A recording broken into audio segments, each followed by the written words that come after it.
And welcome back to another episode of the Common Sense Experience, featured only on the Black Podcasters Network. Happy motherfucking Wednesday. We're back for another episode. I'm here with my brothers, PG-13 and Amir. What's up, fellas? Hey, yo, Mike, check 1, 2. What is this? What's good, brothers? What up, motherfuckers? The fuck is going on? Man, this is gonna probably be one of the best shows we've had in a fucking while. Like, a lot of shit has been popping off this past couple weeks, man.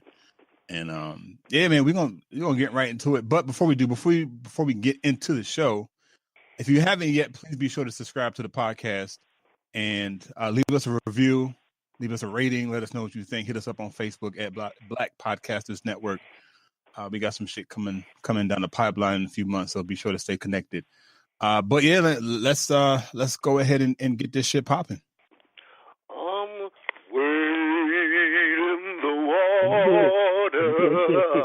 Wade in the water, cheering, not children, cheering, wade. Yeah, we're gonna be talking about can't get past it. So throughout the show, we're gonna talk about the brother Kanye West. I don't know if people still consider him the brother. we talking about choices? So we got to talk about that. We're going to be talking about South Africa and them, people somehow having an issue because they want the colonizers out of them. Wakanda is always forever. And so we're going to get on that, though. Are they going too far? You know what I'm saying? Though, and you know what I'm saying? They're wanting, the colonizers, the white people, out and take control of their land, though, and really, the entire continent itself, though. And we're going to talk about the educational system. I think a lot of times we hear about the blame on how the system is failing our children, though. But, you know what I'm saying, though, do we take enough responsibility in how we are to blame for our children being failed educationally? We're going to get into, obviously, the trail. I'm talking about the Trailblazers, past or present. We're going to get into the sports conversation. NBA playoffs is rocking. Shout out to that boy LBJ. See them Rockets last night. And then, as always, though, we're going to end it out with the poetry and bars, though. But to start it off, as always, Pete going to tell you what's grinding his gears. Chuck's going to tell you what the fuck is pissing him off. So, without further ado, Brother Pete, go ahead, man. What the fuck is on your mind, man? What's grinding your gears, brother? All right, so people, man, we all know the situation with Bill Cosby, and he was guilty and sentenced for the shit that he did with these women back in 1500. Nah, not that long ago. You said it do for 7 heaven? Oh, no, you said Bill Cosby. No, Bill Cosby, right. Okay. And there's a lot of back and forth. But I'm broke. Yeah, there's a lot of back and forth going, especially between black women and black men. I guess the discussion is why are we so upset that Bill Cosby got convicted, and a lot of white men who has proof that they've been doing dumb shit has not been. And there's a couple scenarios that I've seen, and I wanted to bring to your attention that I find interesting. So somebody posted this, and it said that, is it that y'all want black men to get away with stuff white men do, or do you want white men to be convicted of the stuff they do? Because if that's the latter, you don't need to bring up black men to make that argument. Just say you want justice for the people they victimized. All these comparisons are trash. You sound like you want black men to be treated like white men, not like you want justice for innocent people or people who are victimized by predators. That's dangerous rhetoric, man, because that's not the case at all. And usually I do go against this brother because he shows a lot of corny shit. But Tariq Nasheed made a lot of sense. And in response to what I just read, he wrote, the fact that Bill Cosby is going to jail for crimes, quote unquote, that didn't have one iota of evidence, but Roman Polanski rapes a child with proof of the crime, and his punishment is his name being removed from the Oscars membership. It's systematic white supremacy in its full glory. Now, I say that to say this. They wasn't giving a shit about Bill Cosby until he was about to buy NBC. All right? They took all the Bill Cosby shit, all the Cosby Show shows off of the air. It's only playing on TV One now. And basically, it's just, none of us are rape apologists. We know Bill Cosby was a grimy nigga. He did some dirtball shit. But at the end of the day, he got convicted of hearsay. Everybody want to talk about justice and proof and law abiding and stuff like that. But there wasn't no proof. There wasn't no hard evidence of anything that Bill Cosby got convicted of. But yet you have Roman Polanski doing his thing. You have Woody Allen, who married his stepdaughter, doing his thing. You have Kevin Spacey, who was only fired. You have Matt Lauer, he was only fired. You have the Weinstein dude, he was only fired. And we have a fucking president right now who has over 20 cases and claims open against him for sexual abuse. He's the fucking president. You know what I'm saying? So, no, we're not saying Bill Cosby shouldn't get punished. Not at all. What we're saying is, where's the fucking fair fight? You know what I'm saying? Why do you wait for this man to do something to get rid of him? That's all I'm saying. All these cases are over 30-something years old. Where's the proof, man? Hey, I'm not slick. I forgot when the statute of limitation was, but they was trying to hurry up and get Bill Cosby the fuck out of here before all those cases passed the statute of limitations. You see how quick they did it, right? Yeah. So, yeah, actually, Pete, really quick. Yeah, my bad, Pete, really quick. You was actually like literally read my mind, bro, because I was about to say, I think it was 10 days before that case reached the statute of limitations. Yeah, and they got him the fuck out of here quick. So all we saying is, man, get everybody. Fucking Charlie Sheen was out here fucking little boys and literally fucking people while he knowingly had the HIV virus. Like, and he's chilling. There's nothing going on with him. So, like, again, we're not saying none of this to say Bill Cosby is innocent. We're not saying this to say we don't feel for the people who got raped and for those who don't get justice, who get raped and get sexually abused, because we too busy looking at these old ass actresses. And one more thing I'm gonna say before I let your boys chime in. It was over 30 cases, over 30 situations that Bill Cosby had drugged these women and had sex with. So you mean to tell me all 30 women went into his hotel room unwillingly? This is the 70s and 60s and 80s, my nigga. Everybody was getting high. Everybody was on Quaaludes. Everybody was doing this and that to get to the sexual revolution was on a whole different level than what it is today. So all I'm saying is, all 30 cases, bro, I'm not buying it. But that's just me. And once again, I'm not putting nothing past Bill Cosby. I'm pretty sure he abused his power just like everybody else did. But everybody else who did way worse than what the fuck Bill Cosby got convicted for are still out here chilling, making money. That's it. I mean, that's a famous line in Scarface. Another Quaalude, she loved me in the morning, right? Facts. Yeah.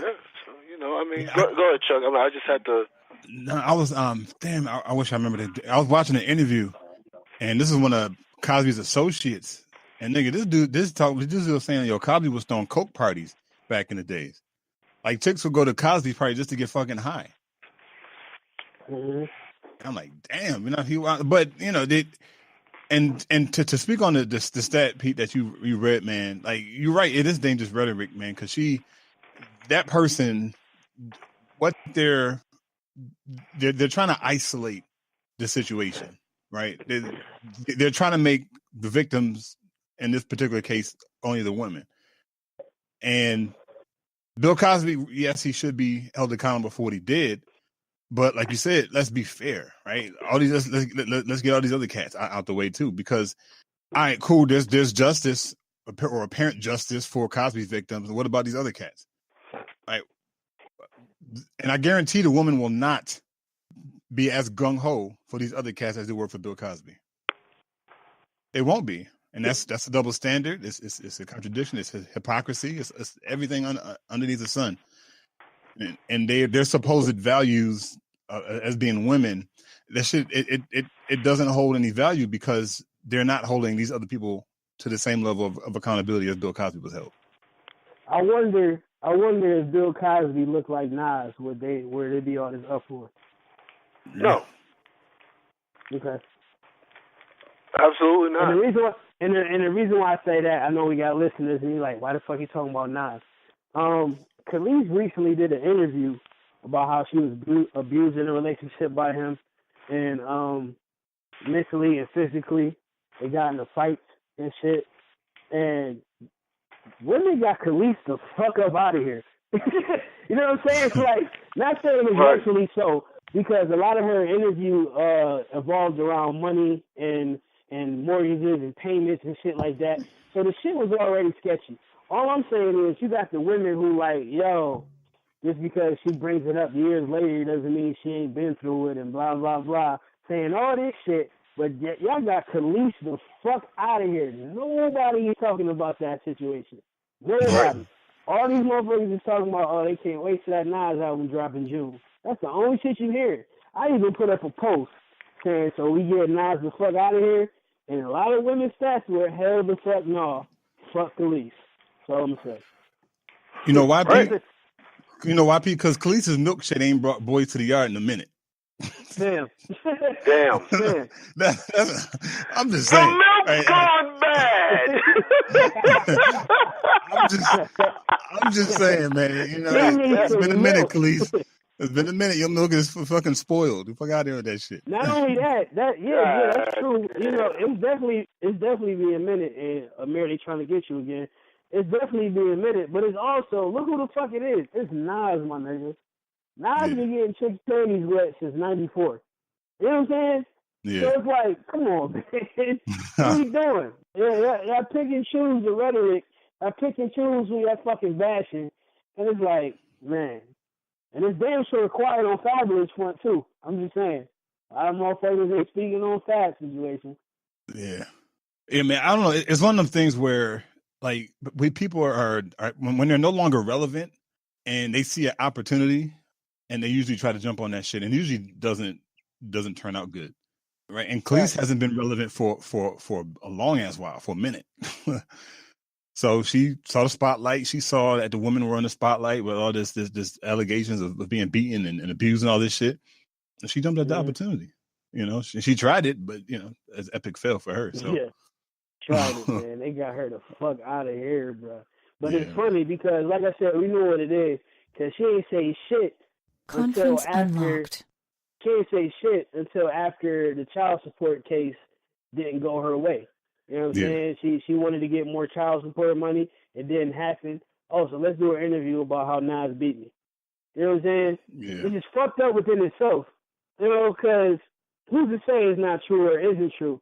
But at the end of the day, it's dangerous because, you know, a lot of women do wait because they're scared. A lot of women don't say nothing for years because they're scared and feel that nobody is going to believe them. But then you have these women out here that have agendas, and when the agendas don't go their way, they go to, well, I'm a victim route. They go that route. You know what I'm saying? The other shit that they trying to do don't work. And it's fucked up, and it's not fair to the other women who really go through shit. Yeah, I agree. Yeah. That's their fallback, right? Like you said, when shit don't work out for them, their fallback is to fall into that victimhood. And we know already how the system is rigged, right? It's rigged in their favor. So, you know, it's unfortunate, like you said, man, that, you know, they do take advantage of the women who are actually being abused or who are actually going through some shit, in their personal lives, man. So that's shit crazy, man. Amir, you back on? You good? Yeah. We all good. Yes, sir. Yeah, man. Yo, these motherfuckers, man. They on your head, brother. They on my heels. Good grief, Charlie Brown, man. But yeah, man. Look, I don't got time to sugarcoat it, man.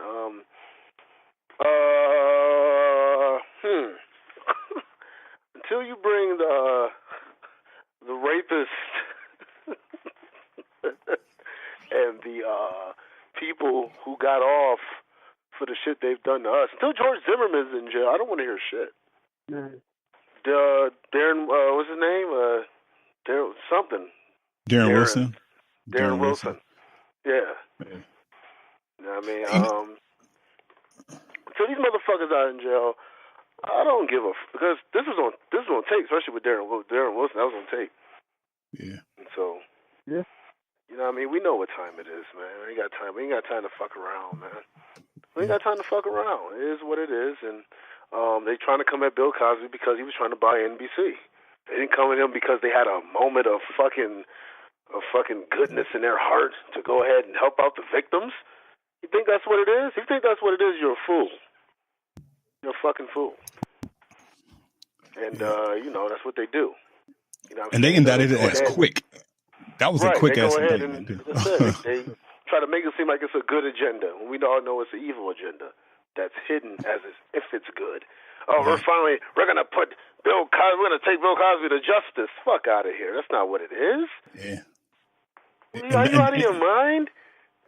Yeah, and don't forget the narrative. After he was indicted, they showed the picture of the women crying and hugging each other and. Saying yes, it's finally over and all the other shit. It's a fucking narrative, bro. Back in the 70s, giving a woman Quaalude and fucking her wasn't rape. It was called Wednesday night. Yes, facts. You said who the fuck they did? Yeah, I'm not. That's what it was. You know what I mean? People could actually go ahead and not account for shit though and call it rape. Back then, that's what happened. Probably high as hell before they got to the damn hotel. And furthermore, what the fuck? I forgot who said this though. I want to give him their credit though. But what the fuck are you doing going to the bed anyway? Going to a hotel room anyways with a married man? With a known married man. Niggas was talking about his wife all the time. Niggas so was what is your whole ass doing going to the bed with this motherfucker in the first place? To pray? And hold up, and one more thing too, because you brought up a good point. You know what I mean? He was a known married man, and a lot of folks is getting on Camille Cosby right now because she wrote an open letter talking about how they doing him dirty and shit. And women, she crazy. See what happens when you get abused and mentally and manipulated and blah blah blah. Y'all saying here like Camille is a bimbo, like she don't know what the fuck going on. Granted, she probably knew the bullshit. You know what I mean? Well, she knew her husband ain't shit for real, but she also ain't stupid to the fact on why he's getting persecuted right now, on why he's getting massacred. She know what's going on. So just because she's saying some shit in her news in her article that y'all don't fucking feel, she's been there. Y'all weren't there. She's been there for years. Front and center. You know what I'm saying? It kills me when, you go into logic, women smarter than men, they mature faster and this, that, and the third. But once one woman don't say what another woman like, they go at her like she a poor soul, when that's not the case at all. So y'all going against the logic that y'all put out saying how smart and how quickly y'all develop mentally. You know what I mean? And it's just like, bro, she was there. So of course she's gonna spew out the bullshit and all the dumb shit that's going on, because she was probably at the meeting when he was trying to, get NBC and do this and have all these visions and shit like that to try to empower the people or make more money. Who the fuck know what Bill Cosby on agenda was? All I'm saying is don't fucking come at Camille because she's saying the opposite of what y'all wanted to say. She ain't bashing Bill Cosby. She ain't saying this nigga here while rolling her neck and disrespecting the man in public. Because A, she's the wife, and B, she been there, and C, she see what the fuck is going on as well. Some women, especially some black women, I'm not calling all y'all out though, but I'm gonna call it out. Some black women actually recognize that being a strong woman is actually standing by their strong black man. You miserable bitches. You understand? She probably, of course she knew he was fucking. He was Bill fucking Cosby. It wasn't over him and Sidney Poitier in TV and movies. That was that stature back then. When you had I Spy and then you had I Spy, he was winning Emmys, and Sidney Poitier won the Oscar. I forget which movie though, but they were the two prominent people in the 60s and 70s that were blacks, with the exception of maybe Richard Pryor. That was, you know what I'm saying, though, in that realm. Obviously, you know, you had music with Stevie Wonder and Marvin Gaye and whatnot, though, but I'm talking about as far as TV and movies. They were prominent men. And we all know that black men are the most sought after men in the world, just like black women are. So, of course, she knew that he was fucking. Just don't bring no diseases back home, and if you bring back children, tell me, and we'll deal with it together. Yeah, some women have that mentality because she knows, she knows. Strong behinds though, lonely as fuck. Yeah, I mean, but they know, right? She has to know, like, right? Like you said, this is Bill fucking Cosby, and he's on the road. You think he's not fucking while he's out? Are you serious? Like that's delusional. Right. That's delusional to think that type of shit. Bill Cosby was a leading star on a TV show in the 60s next to a white dude called I Fucking Spy. Yes, he was definitely fucking. Yeah. Not stuff and fetching shit. We're talking about I Spy. This is a detective. Nigga. This was on TV's nightly, bro. Yeah. And think about this. This ain't during the fight, the Netflix and all the cable and stuff. It was only like 4 channels. This ain't no chilling shit. This ain't no chilling circuit shit either, my nigga.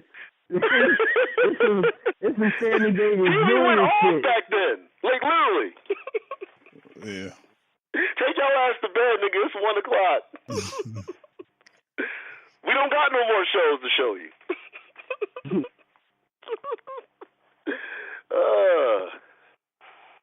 Man, god damn, man. Listen, like I said, we're not defending rape, but we are defending those black men who's trying to make powerful moves, who is doing the same things that other motherfuckers in the industry was doing. Why him? That's what we're saying. And if you can't get that message, then all you're trying to do is go ahead and take what you want to take out to go ahead and, you know, be purposefully offended. Now, I'm extremely ignorant when it comes to knowing the law and types and shit like that. But how is it that this case was allowed to use women who claimed rape back in the 70s when they were high off drugs? Right. Like, I thought those testimonies you can't even use those type of fucking testimonies because they're not even the right state of mind. Like I don't see how that was or something. Yeah. Like I don't see how that shit was allowed. I don't, and that's why a lot of shit in this case was bullshit. The one bitch said she lied straight up. She's trying to sell a book. Janice Dickinson, bitch. Yeah, she lied about it, Sam. Straight up said, Oh no, they didn't say she lied. She fabricated her story. Bitch, she lied. The bitch lied. I'm not educated in law either, but goddamn it, I watch Law and Order, and I seen when folks lied about that shit. The whole fucking case got dismissed, my nigga. Yeah. You know what I'm saying? Because you can't trust the rest of the evidence, and they even had evidence. You can't trust the rest of the stories and the witnesses. Now she fucking lied about it. Right. That means the whole case should fall because she was one of the star witnesses, right? I mean, star accusers. She's one of the star accusers. Because, you know, the other ones were just, you know, whatever, though. You had the one bitch that looked like, Cyborg. She said a cyborg? The bitch was like the painter motherfucker from the PBS show. He said a cyborg. Yeah, like, you know, with Terminator movie stuff. You said she looked like Melvin from the YouTube. I don't know if y'all boys seen that. Nigga with the buck teeth. Oh, shit.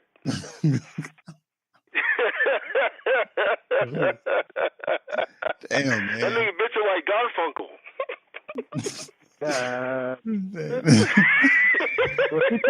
Well, she probably ain't look like that in the 70s. Come on, fam. Come on, fam. Shit. I mean, the question is, was it a she in the 70s? Oh shit. Damn.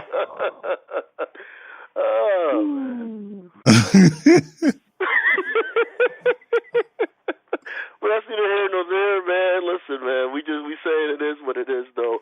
We're gonna go ahead and get to this portion of the show right here. Chuck, man, what's on your mind, man? What's pissing you off, man? It's pissing off the professor, brother. So I tried to limit my social media interaction between Sunday and Wednesday. Like I try to stay off social media as much as I can.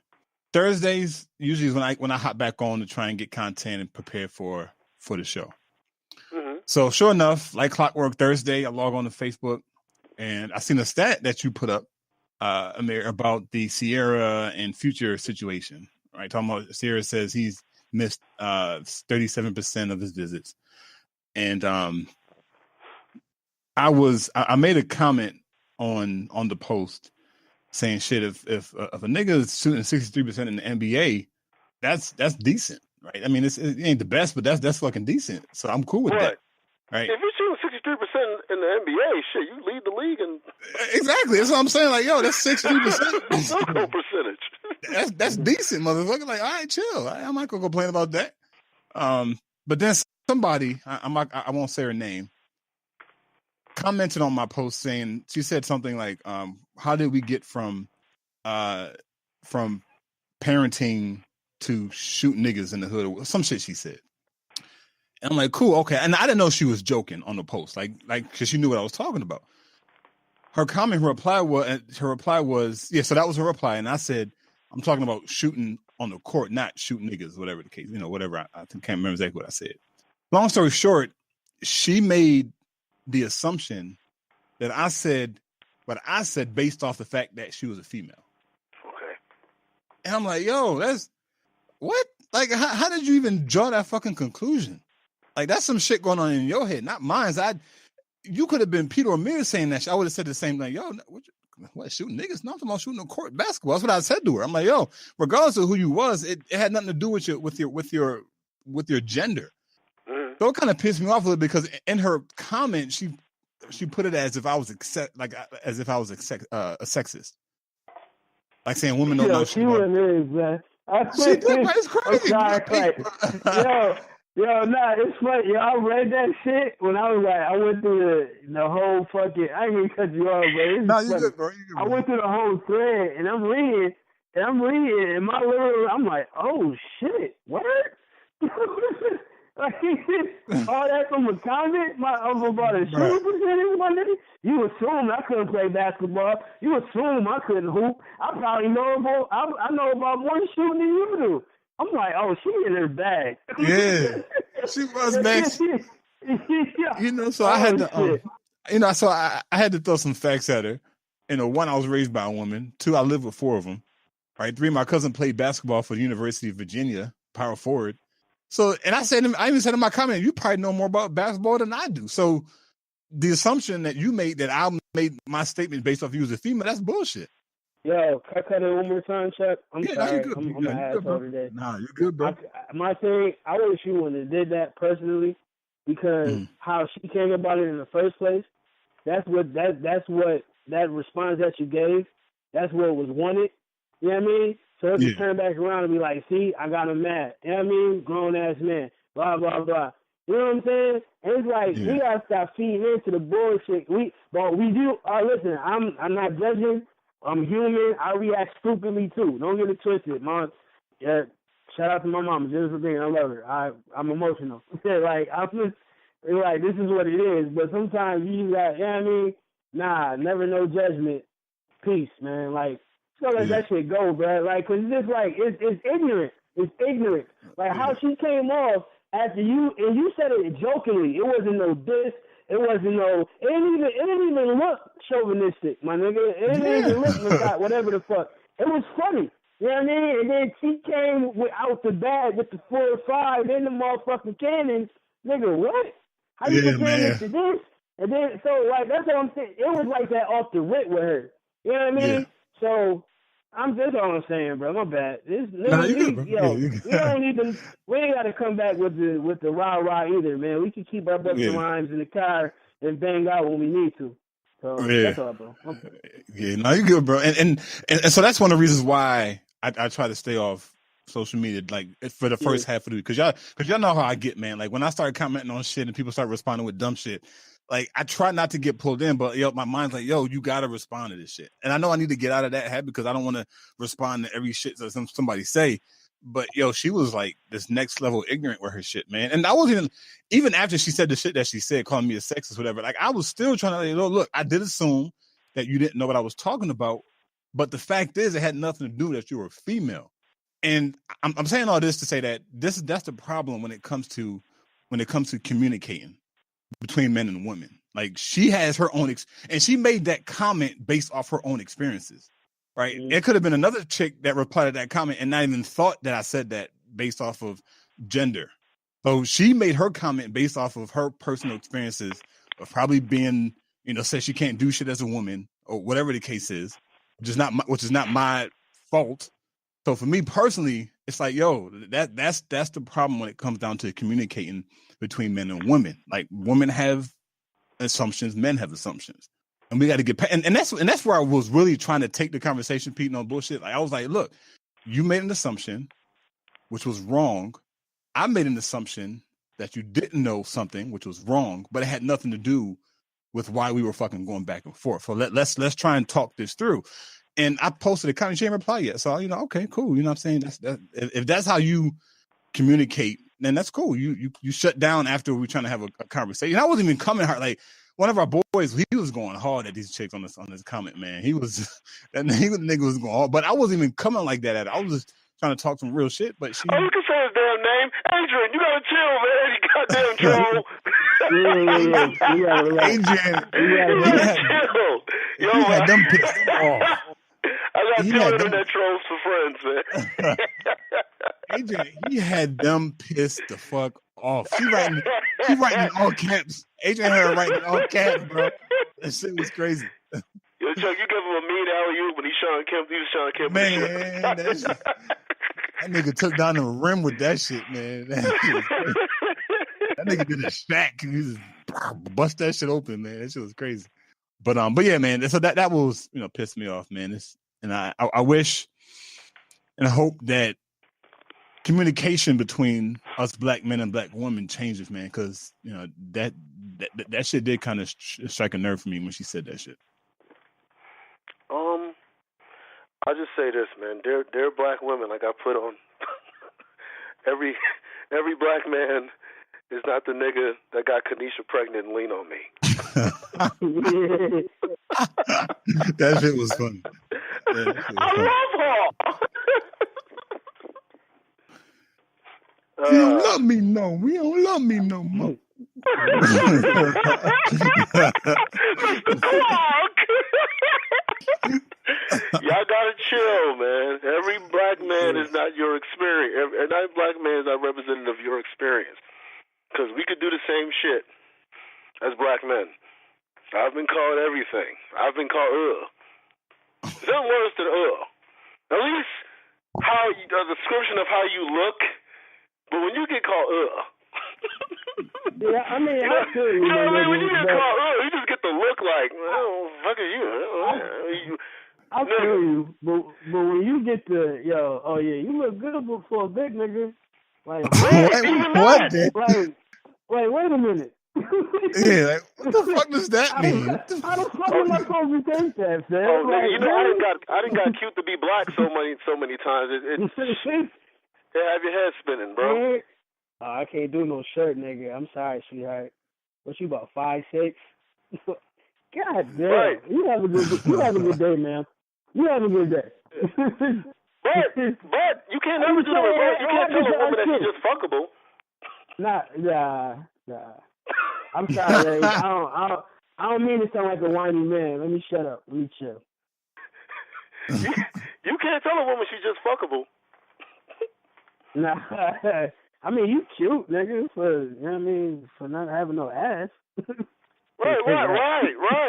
You know what I'm saying, though? I mean, you know what I'm saying, though? You drive all right for a B-cup, bitch. Oh, shit. All right, we gotta relax. Hey, we love you. I'm just saying, the pettiness that they're allowed to go ahead and spew, we can't do. So, just respect the fact that, sometimes we just respect our repression. Just respect it. You know what I'm saying? Because if we did the same thing, then we're assholes. And if y'all do this shit to us, then we're assholes for reacting to you being an asshole. Yeah. You know what I'm saying? That confuses me, man. That confuses the fuck out of me, man. That confuses me, man. But that's listen, man. And I'm pretty sure we'll cover that though. You know what I'm saying, though. But we're gonna get right into this though, because it is what it is. Like, you know, like you said, it's just sometimes there's no avoiding talking about certain things, even if it's annoying, even if it's been talked about ad nauseum. There's just certain things that you just have to talk about. Kanye West. All right. Fuck. God damn. I'm pretty sure everybody. No, I'm not pretty sure. Everybody knows about Kanye West. Whatever it is, a Charlemagne interview, whether it's wearing the "Make America Great Again" hat, whether it's saying he supports that faggot that's the president.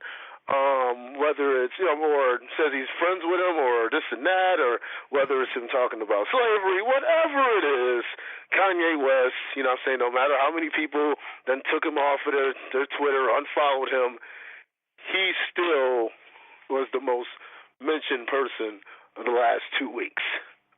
So, you know, he did his job. And so, in getting into that, I'm first ask you guys, what are your thoughts about Kanye West? Just in general, just the whole Charlemagne the God interview, from his comment on slavery, and then I'm also going to ask you guys a question, and I guess I'll ask that kind of after you guys both talk about the Kanye West thing in general, and then I'll go ahead and get into my second part of the question, though, which is should consequence ever override consciousness? And so I want Pete, you go ahead and kind of just answer the Kanye, just about Kanye West in general and how you feel and his comments though and thoughts on that. Chuck, you go ahead, and then I'm gonna go ahead and go into the second part. Yeah, answer the second part, and then I'm gonna go ahead and just answer in totality. So go ahead, brother Pete. Oh man, yo, it's. Kanye makes you feel a whole bunch of ways, bro. At the end of the day, I swear to God. That's what he wants. That's what he wants. That's what he wants, and that's what the world wants too, man. Right. Don't get it twisted. All this shit is distraction, man. All this shit is distraction. I can answer this question so many ways. I just say it's hurtful. It's disappointing because he says a lot of gems. He's smart. He's not stupid. He says a lot of real shit, but he mixes it with the rhetoric that lets us know he's still in the box. He's really not living in the outside world right now as well. And somebody brought up a good point on Facebook or something. I've seen it somewhere. He's like, yo, we talking about a man who literally is against getting help. He refuses. He hasn't gotten help since his mom passed. He talked about it in an interview. When Charlemagne asked him, man, he's like, yo, Charlemagne, like, I see your therapist once a week. Who you talk to? And before I go any further, getting help doesn't necessarily mean being a professional. You know what I mean? There's a lot of ways of getting healthy help. But the point blank period is he's not getting help. He said, no, I don't, nothing against having a therapist. I don't believe in that. I talk to people. I use people as my random people. I go up to them and they be like, they talking to Kanye West. I can't believe it. If you listen to his answers, he's not right. This man is, all his shit is narcissistic. Is I. In order for us to get there, I. Niggas talking about fucking fashion designers who own the world and shit. All these gay pedophilia, Italian white motherfuckers that own Gucci and Puma and all this shit. And it's just like, look who he talk about, who he look up to, man, who he is. He compares himself to white folks. It's like so many different shit to keep you distracted and be like, oh shit, Kanye, damn. But yeah, that's real what he said right here. But oh, what the fuck? Why is he saying this shit? You know what I'm saying? So it's just like, man, how I think it's all a distraction. It's all that keeps us away from thinking about this real shit.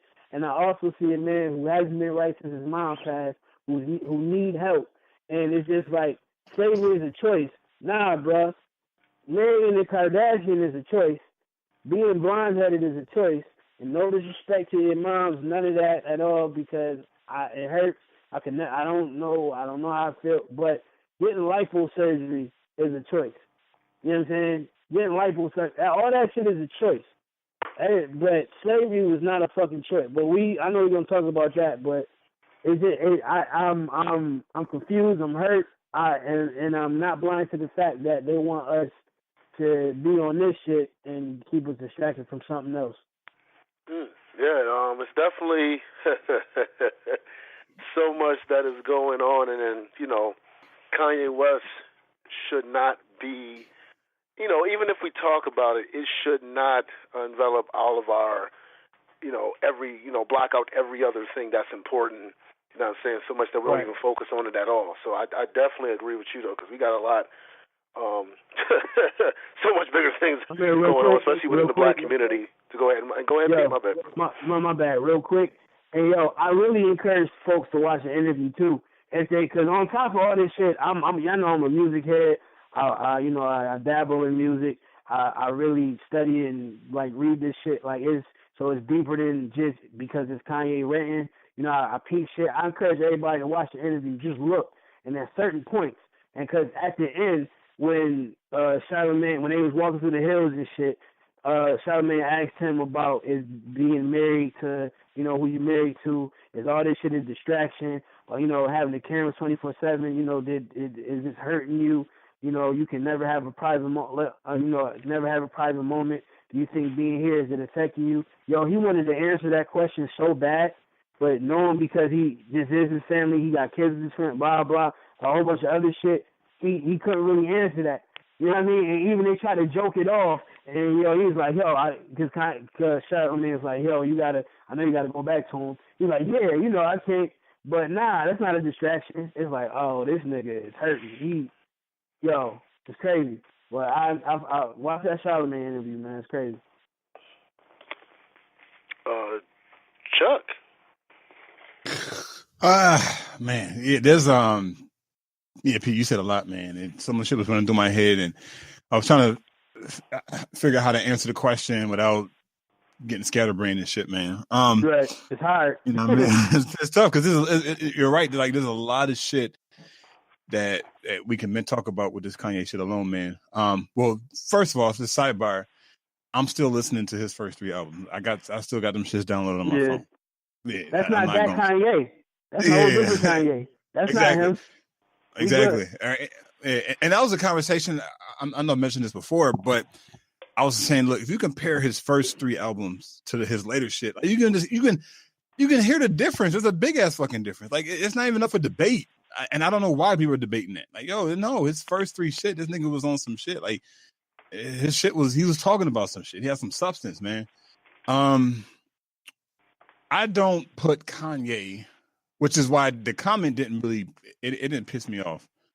And I'll say why, because I don't put Kanye in the same category as I would like a Marcus Garvey. I know it may sound weird, like, but I don't put him in that revolutionary category. I don't look at Kanye as a revolutionary who's going to lead the black movement. I don't. Like, some people do, right? And, you know, they had that belief, right? But for me, I just don't. So when he said what he said, I'm like, all right, that's his perspective. That's his opinion, right? I mean, do I agree with it? You know, well, I'm pretty sure we'll get to that down the line. But personally, it's like, and I didn't know that his mother died. I obviously I knew his mother died, but I didn't know she died on the operating table. Like, I didn't know she died from the surgery that, you know, he paid for. So I can imagine it's like, yo, the weight on his fucking shoulders, like, yo, damn, I contributed toward my mother's death. Although it was her decision, you know, he had the financial backing for it, whatever the case, man. So, and to put a light on this situation, and I think I put a post on Facebook about it, and I was joking to an extent, but also I wasn't. Like, yo, can you really trust a black nigga with blonde hair? I mean, like, I don't like me personally, and this is my opinion. You know, I may piss off some of our listeners or whatever the case, but when you look at the psychology of just the cosmetic industry, the cosmetic industry alone, like, if you're a black person and you dyeing your hair blonde or some type of different color, like, there's some psychological shit going on like, and then I'm not necessarily saying that's a bad thing per se, but you don't see white people getting kinky hair. You just don't see that. You don't see them going to get some shit done so their hair come out kinky. You don't. So with that being said, like I think, and P, you brought it up, like even Charlamagne said during interview with Kanye is that when he talks to his therapist, like Charlamagne, the guy has a therapist. He said, when I talk to my therapist, I'm like, yo, I was thinking about that shit, and like that's a lot of shit black men don't do. Like we don't outside of the clique, we don't see or seek professional help. Right, and if most of us got insurance, most insurance will pay for that shit. Like my insurance pays for it for therapists. Have I set up an appointment to go see one? Fuck no. Do I need therapy? Fuck yes. Right. So it's for me personally, man. I think people are one. People have a right to be mad, obviously, right? I mean, Kanye said Slave was a choice. People have a right to be mad. But Corey Holcomb was fucking pissed. Like I couldn't even watch the whole interview because that shit mainly, or his entire show, because he just kept going on Kanye the entire show. Like, I'm not gonna spend 2 hours listening to you bash Kanye. I mean, yeah, you mad, bro, but I can't. You know what I mean? Let's talk about some other. Let's mix some shit in there, whatever the case. But people have a right to be mad. But then I think people are not trying to understand what he said. I don't know if I'm saying that right. Like people, I don't think people are like saying, "Well, what the fuck you mean slavery was a choice, nigga? How's that even a fucking choice?" Right? But I think it's much deeper than what he probably could have said it differently. Yeah, go ahead, Pete. My bad. No, my bad. It's just I feel he definitely could have said it differently. I think in today's especially in today's society where it's easier to get information, I think a lot of people, more than we give credit for, knows like what Kanye was trying to say, but he said it dumb, yo. Like let's be honest, he said it crazy. Like the fact we get what you was trying to say about Trump. I know what you was trying to get at. You know what I mean? But at the end of the day, this still a dude who don't give a fuck about us. And also let's not forget, Kanye only comes out when he's selling something, when he's about to drop something, whether these clothes or music. And ironically, he's about to drop another pair of Yeezys, another season of Yeezys, and some more music is about to drop. So of course he's coming out and fucking saying all this silly shit. So he kind of know what he's doing too. And that's what I think a lot of people is pissed at. Because, dude, we know you're not dumb. You know, just because you're bipolar, you know, you need to take some meds and you need help, we all need help. That doesn't mean you're dumb. From coming from George Bush don't care about black people to doing this shit on top of what you're saying within the rhetoric, that's dangerous and it's hurtful. You know what I mean? It's dangerous because you're a leader, you fucking Kanye West, and people really go on what you say. And it's hurtful because you're saying some real shit, but people is paying attention more to the dumb shit you mixing in with the real shit, where the shit that we do need to listen to and probably take heed to is being overshadowed by the silly shit. And it's coming from fucking Kanye West. That's what I think is hurting the people.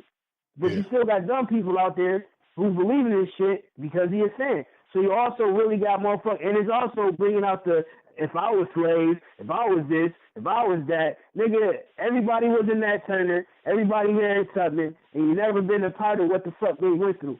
So you don't know what the fuck you would have done. They was using babies as alligator bait, my nigga. Yeah. You know what I'm saying? Yeah. So you either gonna be a revolutionary or be like too scared to do what the fuck. You don't know. I don't know what I would have done. You know what I'm saying? Yeah. I ain't going through that shit. But we are mental slaves to other shit. My bad for totally cutting you off, Chuck. No, you good, bro. No, you good. That shit just kills me, bro. Because all this rhetoric and bullshit, it's taking us away from the real conversations that we need to be having. That shit kills me. Yeah. And I knew Kanye, so I watched the part. I didn't watch the whole shit, but I watched when he was on DJ Sway joint sometime last year, and you know him and Sway was going back and forth, and out of all the motherfucking people he could have compared himself to, Kanye West compared himself to Shakespeare. Like, nigga, really? Out of all the people you put Shakespeare? So after I heard that, I'm like, yeah, this nigga definitely, something's not right upstairs. Like he knows what he's doing, but then like on another like type level, like maybe unconscious type shit. Like this nigga's fucked up in the head. He really is. Especially fucking with the Kardashians and and their ties to the OJ shit. It's like Man, this shit is deep, man. He refuses to get help, fam. Yeah. He's giving you reasons why he don't think help is necessary. His mom passed how many years ago? Not saying you'll ever get over that, but he ain't really, you ain't mourning, son. You went straight to drinking with Hennessy, fucking with Amber Rose, talking shit about Taylor Swift. So you got all these fucking moments coming after you when your mom passed. And you ain't even get over the fact your mom passed. And now you going through all this other shit. You fucking with America's sweetheart, Taylor Swift. Of course radio gonna fuck with you. Of course the people gonna fuck with you. You calling out Jay-Z, calling out Beyonce. You mad because Jay-Z calling you brother but won't come to your wedding because Kanye really the type of nigga that's like, yo, if you say I'm your family, this nigga wrote Big Brother and was upset because he didn't get tickets to Jay-Z's supposed to be final performance at Madison Square Garden when he dropped the Black album. So imagine this nigga not coming to his wedding and shit. Of course he gonna feel away because he's supposed to really be Big Brother. So you going through all this shit and you still ain't unpacked the fact your mom died on some shit that you bought for it. And you refuse to get help. Hell yeah, you fucked up in the head. Yeah.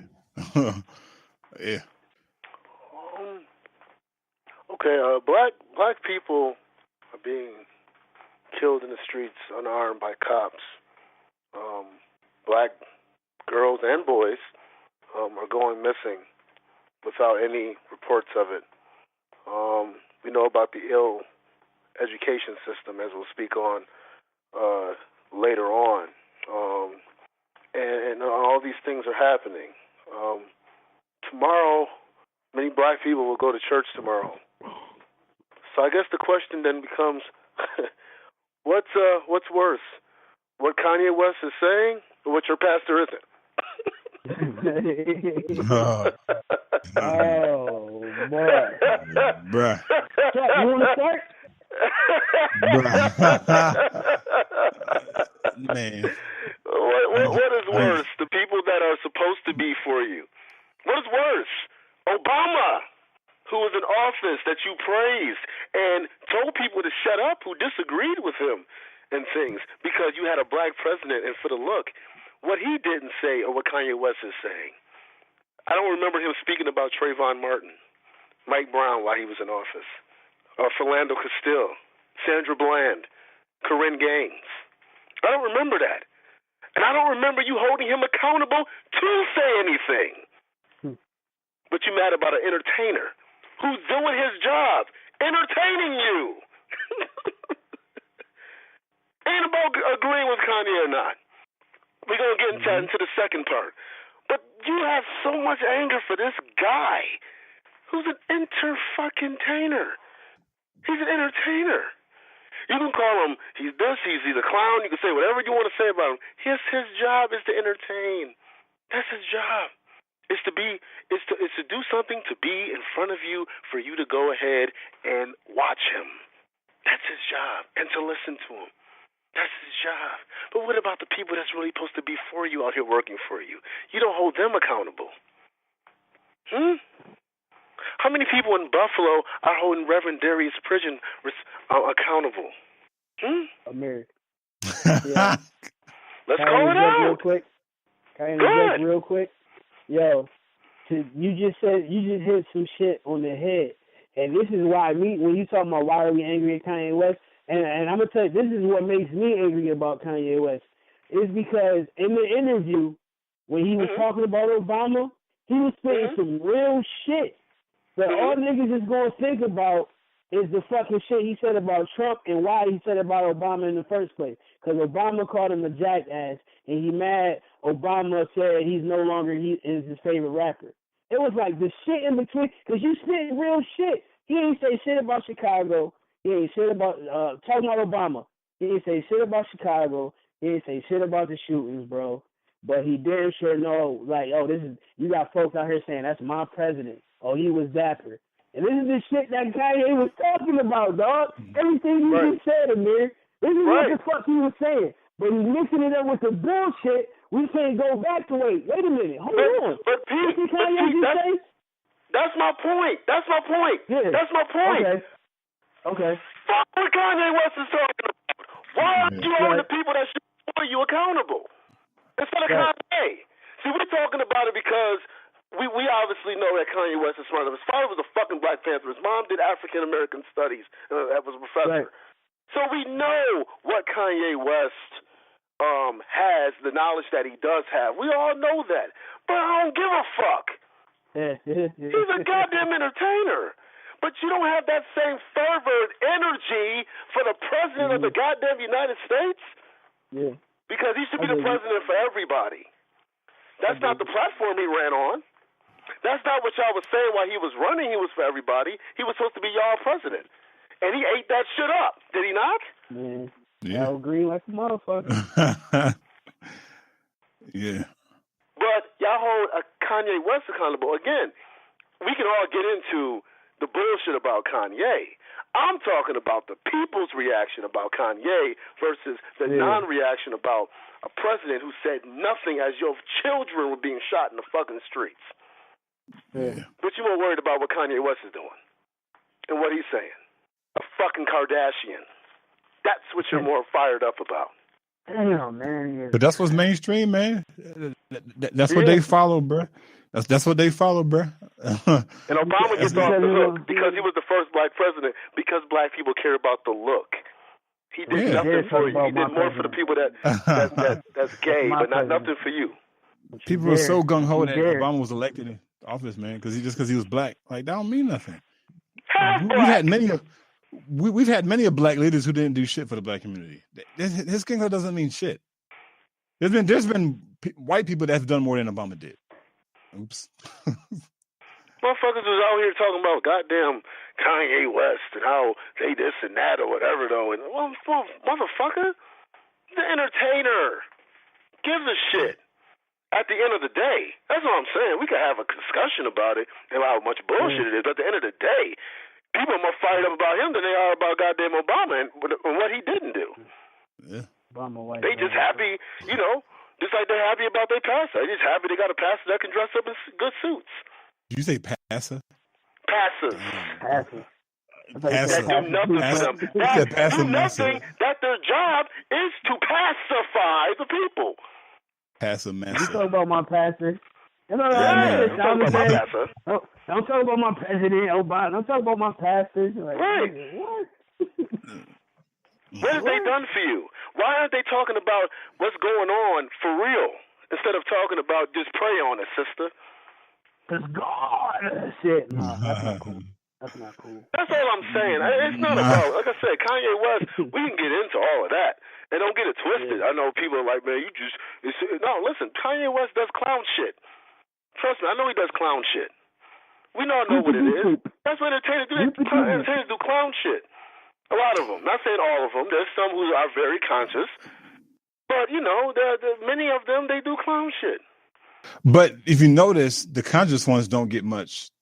Of course not. You know what I'm saying? Like, they look for, like, why is Tekashi 6ix9ine more known than Talib Kweli? We know what it is. We know what it is. We know what it is, though. And again, like you said, it's somebody put up, and we go back and forth about different shit though. But he's talking about Drake should be over. Lauryn Hill should thank Drake for making her relevant again. I was like, what the fuck? Lauryn Hill's a legend. But that's, my that's God, what it is. Don't do that. Don't talk about that shit. We're not doing that. Not on this show. Fuck no. Fuck no. Yo, man. That was still ignorance at its finest, bro. It's just indicative of what it is, though. But you know what I'm saying? It's like Kanye West or Drake, Jay-Z or Beyonce. I don't look for them to say anything of real importance. Facts. And even if they said the right shit, it's only for the moment. Jay-Z said something that was profound on 444. I haven't seen Jay-Z yet since. He had the one thing going on with Diddy. So I'll give him that though. But he ain't like he's going around and lecturing and giving all types of advice. It was to buy his CD. Fair enough. That's what it is. Yeah. That's what they do. But you don't hold the people that's really supposed to be doing things for you accountable. That shows you where we're at. that Kanye West becomes now someone that we should hold to a certain standard. He's a fucking entertainer. He's just what he always said he is. Why he compares himself to all these other people, Tom Ford and all these other fuckers, all these other guys that take dick in the ass, because that's what he does. That's what it is. Yeah, and that's the exact reason why like his comment didn't bother me at all. Because like I said, I don't look to this motherfucker as somebody who's gonna lead the black movement. I don't. He's like you said, man. He's a fucking entertainer. He's an fucking entertainer. Nah. Like, you starting to get into some shit that you not even really, you may have a knowledge of, but you're not really like that's not your track record, bro. You put out records, you're entertaining. So and you fuck with a Kardashian. I'm sorry, I don't know what to tell you. If you listen album for album for album, where Kanye West is right now should not be surprising to anybody. No, yeah, he's talked about that. He's talked about the slow coon. So cooning. That was him. coming into play though for a long time. So I'm not shocked. Kanye was a crock pot nigga, right? You put him in a crock pot, it's cold at first. So that first his first three albums were fucking fired, and that shit started warming up, and he started adding in different ingredients and shit, and start mixing that shit up. And then you get this bum ass whoever he is, man, talking some crazy shit on his albums now. So, All right, man. You know what, man? You know what? Because we got to get into other topics, man. But I'm gonna get into the second part. Just go ahead, man. I gotta ask y'all.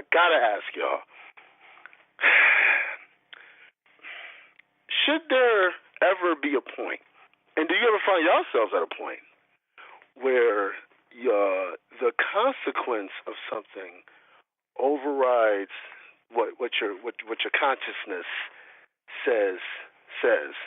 Obviously, we speak about the whole slavery thing. There's many people that are on both sides of that argument as far as what Kanye West brought up.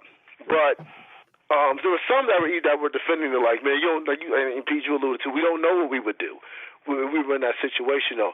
But there does come a time, and if you even go to now, to current days, as I spoke about, with our kids. Our babies, our women,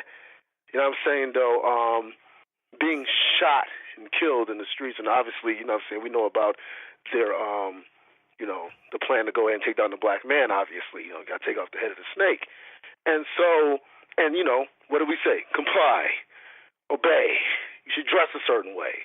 Everything is to go ahead and just deal with it and sort of get by, hopefully. And so, instead of, in reality, we should be saying, let's get our guns and go kill these motherfuckers because they out here killing us. So, should there be a point to where consequence should override consciousness? How do you feel about that? Chuck, I'm going to go ahead and start off with you, then Pete, you answer, and I'll go ahead and answer after you brothers go ahead and answer that question. I think definitely yes. Okay.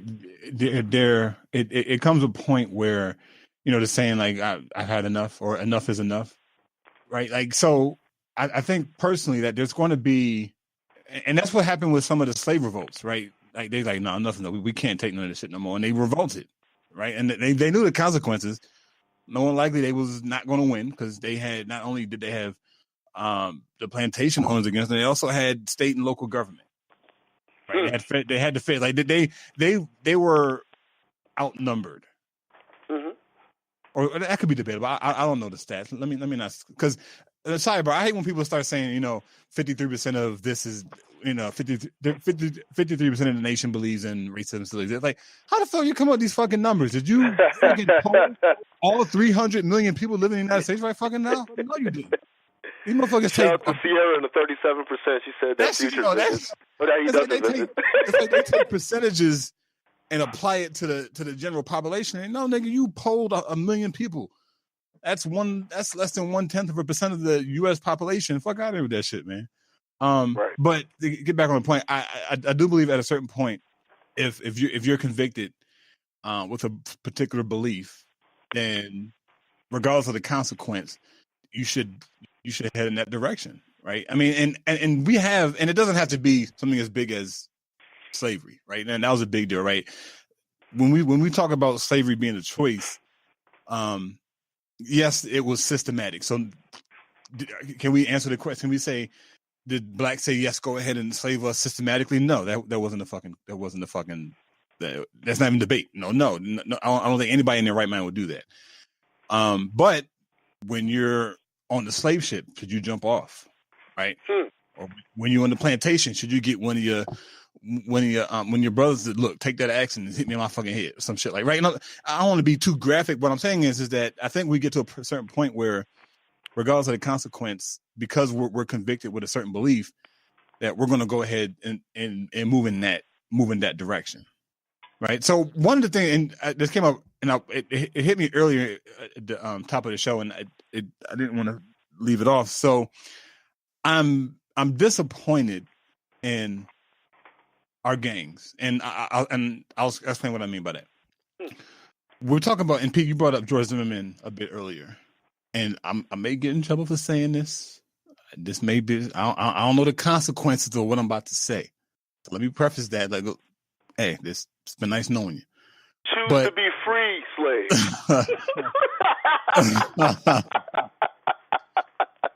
But Florida, I'm sure Florida has its share of gangs, especially probably some of the MS-13 or M13s that come up from Mexico. So I'm sure Florida has its share of gangs. Yeah, but Carroll City is full of them. Yeah, who? You say what? Carroll City is part of. Oh, okay.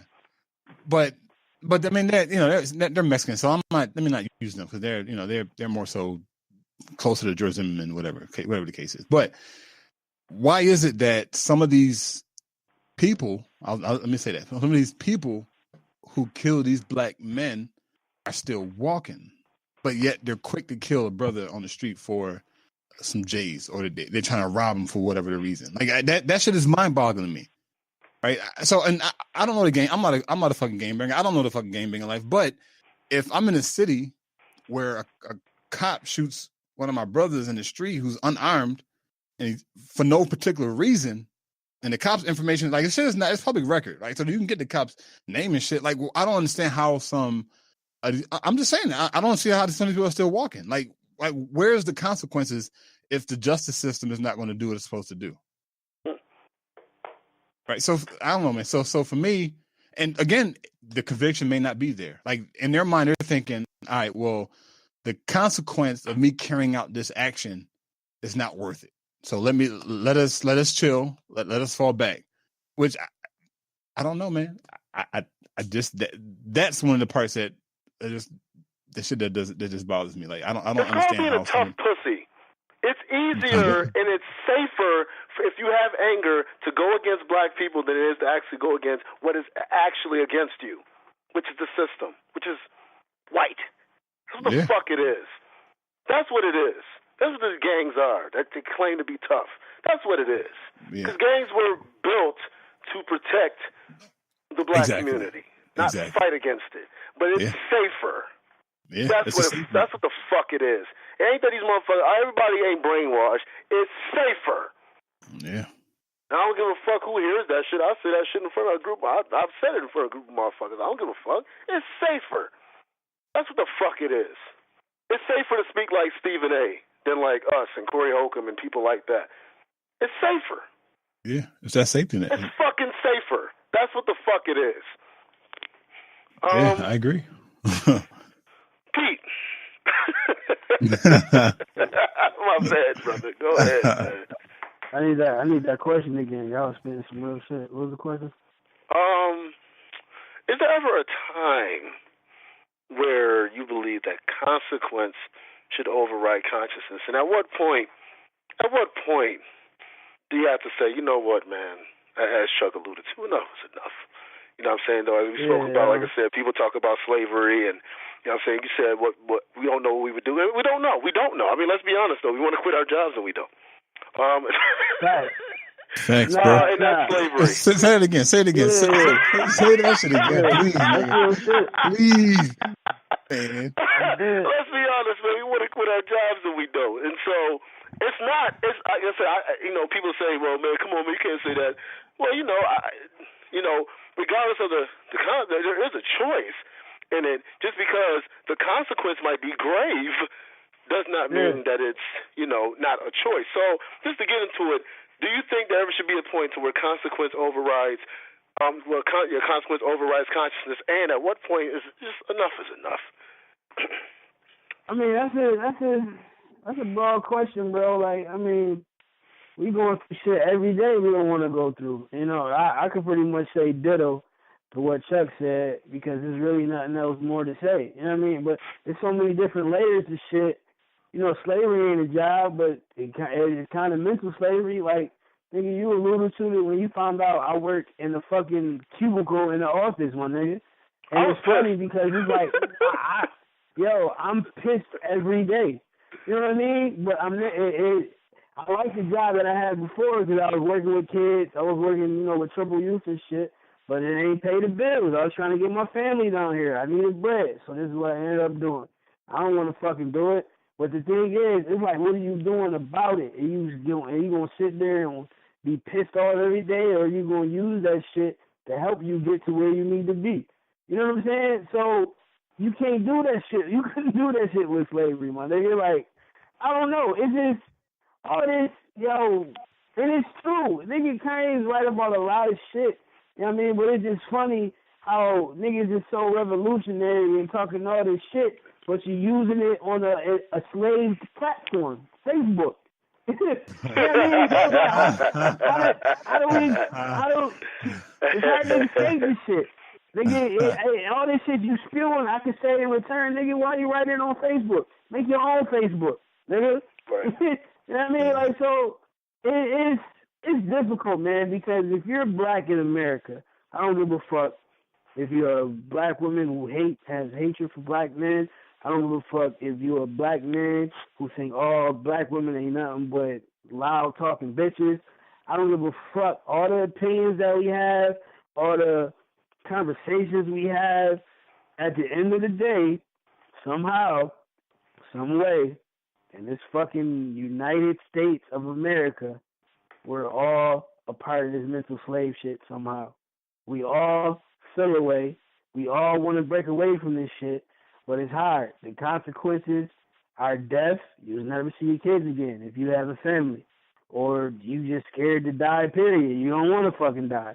But you, unfortunately, you don't have, like, the Marcus Garvey, I don't give a fuck about my life. You know what I mean? Like, it's a lot of layers, and I know I'm all over the place how I usually am, and I'm sorry for not giving you a straightforward answer, but that's just how I feel. It's like yes, yes, it comes a point where you just got to say fuck the consequences and just be about that action.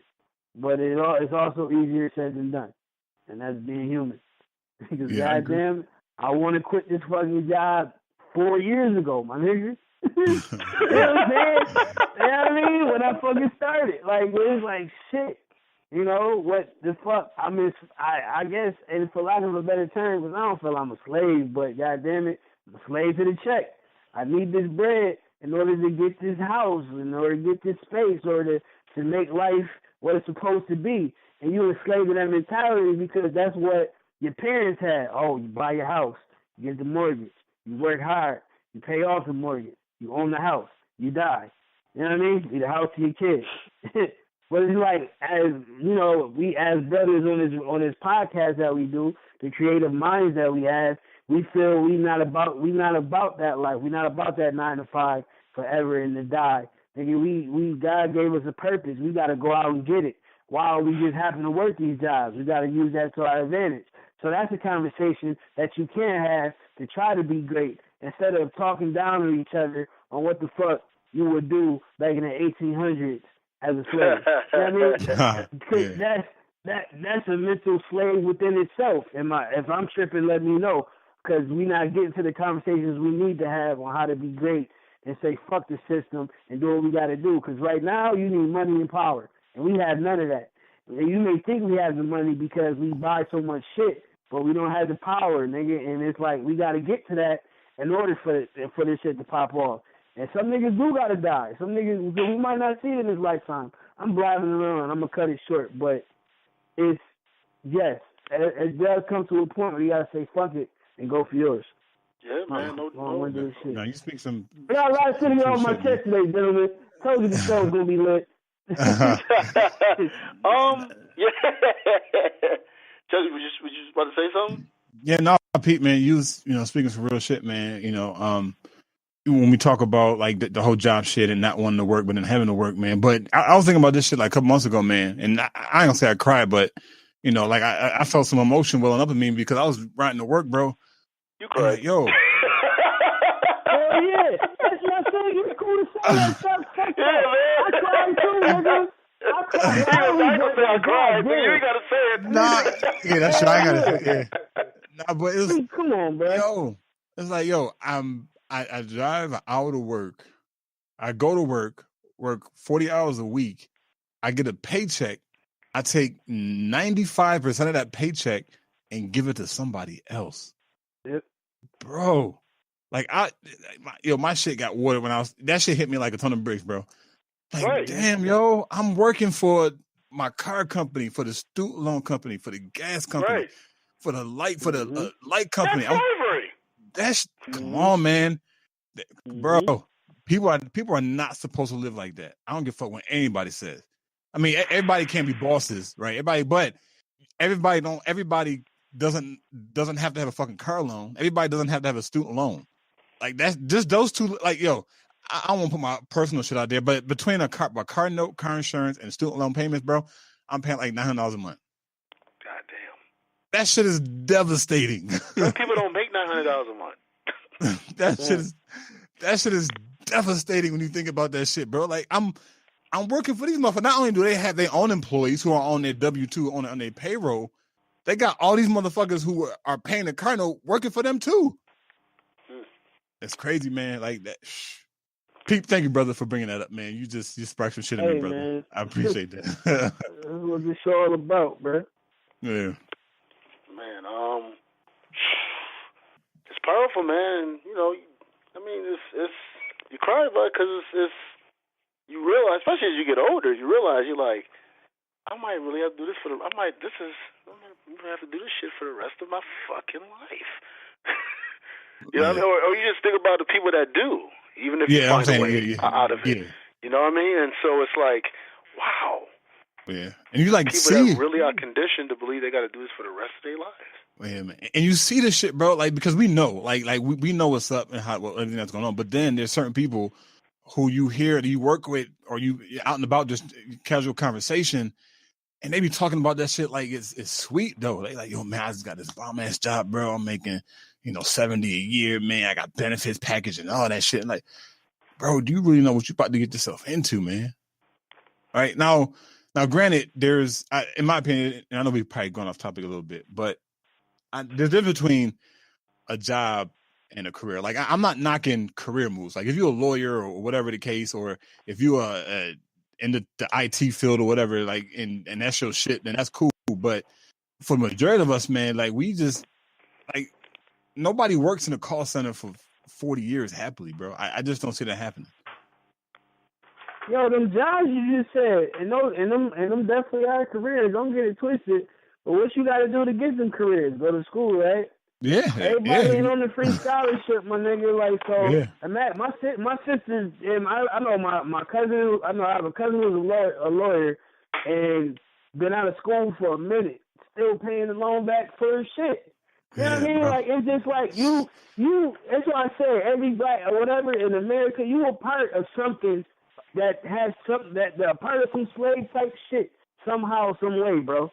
Cause that's $100,000 job, but you got to pay up this $300,000 school loan. You know what I mean? Like, yeah, man, that shit's crazy, bro. It's all a hustle. That's what kills me. And I'm sorry, Amir, to cut you getting into your time.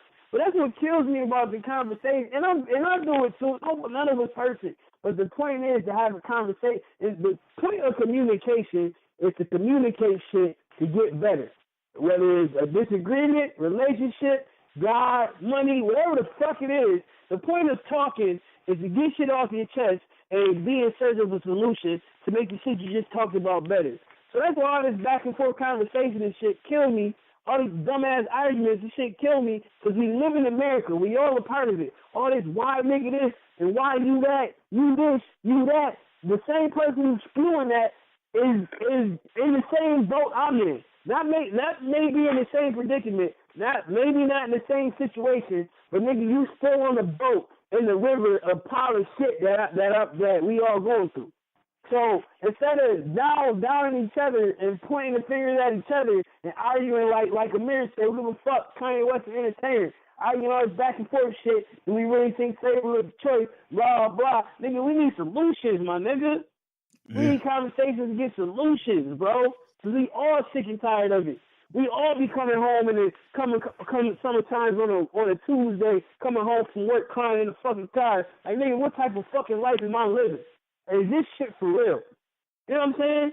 You really do have questions and they look at you like you dumb. Nigga, you take money out of my check, then I gotta file the taxes. Then if you ain't get enough money out of the check that you touch first before I do, you tell me I gotta pay some shit. But I also gotta pay some shit to file my taxes to let me know that I owe you fucking money.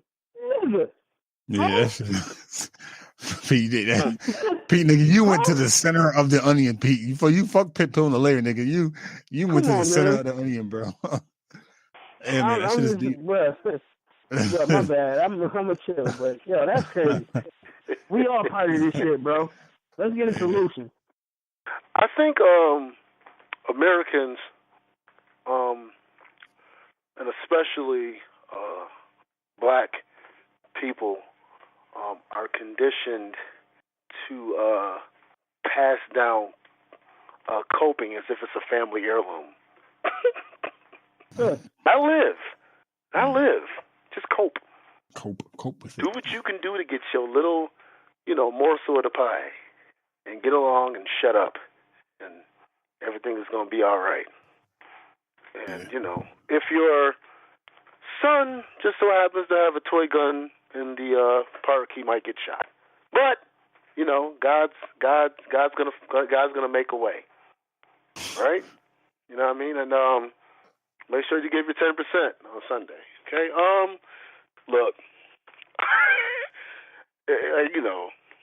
there comes a time, and look, I'm not even saying to revolt, like, let's go out and just start killing. We don't have enough backing to even get into that shit at this point.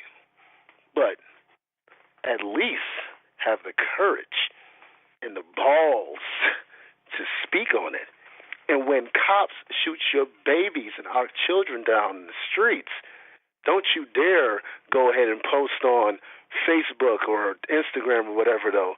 Why are we mad at the cops, though? Because blacks kill blacks. They ain't none of their damn business because they ain't worried when Tyrone is shooting Kareem.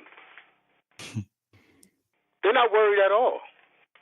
All lives matter. It doesn't even exist when that happens.